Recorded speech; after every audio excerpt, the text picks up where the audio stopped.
So packet piece நம்ம அளவு எல்லாமே நீங்கள் பார்த்துருப்பீங்க. மொத்தமாக 6 இன்ச் அகலம் 7.5 இன்ச்சு லெங்க்த்து வச்சு ஒரு பீஸ் கட் பண்ணி எடுத்துருக்கோம்.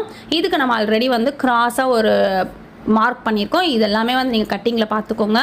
ஸோ அந்த நம்ம எப்படி மார்க் பண்ணியிருக்கோமோ அதுக்கேற்ற மாதிரி தான் தையல் போடுறோம். இந்த தையல் பாருங்கள், அப்படியே வந்துட்டு கொஞ்சம் எண்டில் வந்து ஸ்ட்ரைட்டாக வந்து எடுத்துடுறோம். எடுத்து கட் பண்ணும்போதுமே அந்த பா ஷேப்பில் கட் பண்ணுற மாதிரி நம்ம வந்து பா நெக்குக்கெல்லாம் கட் பண்ணுவோம்ல, ஸோ அந்த மாதிரி கட் பண்ணிடலாம். 4 இன்ச்சு கூட நீங்கள் கிளாத் விடணும்னு இல்லை, 4 இன்ச்சை விட கம்மியாக இருந்தாலே போதும். அதே மாதிரி அந்த கார்னர் கண்டிப்பாக நம்ம நாச் கொடுக்கணும். கட் கொடுத்துட்டு டர்ன் பண்ணும்போது தான் நமக்கு அந்த ஷேப் வந்து நல்லா வரும்.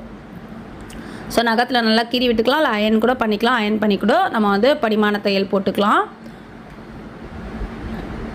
அதே மாதிரி பேண்ட்டுக்குன்னு வந்து அமிட்டோ த்ரெட் இருக்குது, அந்த மாதிரி த்ரெட் வாங்கிக்கோங்க. நம்ம நார்மல் த்ரெட்டில் ஸ்டிச் பண்ணுறதை விட அமிட்டோ த்ரெட்டில் பண்ணும்போது நல்லாவே ஸ்ட்ராங்காக இருக்கும். பட் பிரிக்கும் போது கை கிழிச்சிக்காமல் நீங்கள் கையிலே பிரிக்கிற மாதிரி இருந்ததுன்னா அந்த மாதிரி அதை வந்து கேர்ஃபுல்லாக தான் பண்ணணும். ஏன்னா அது ரொம்ப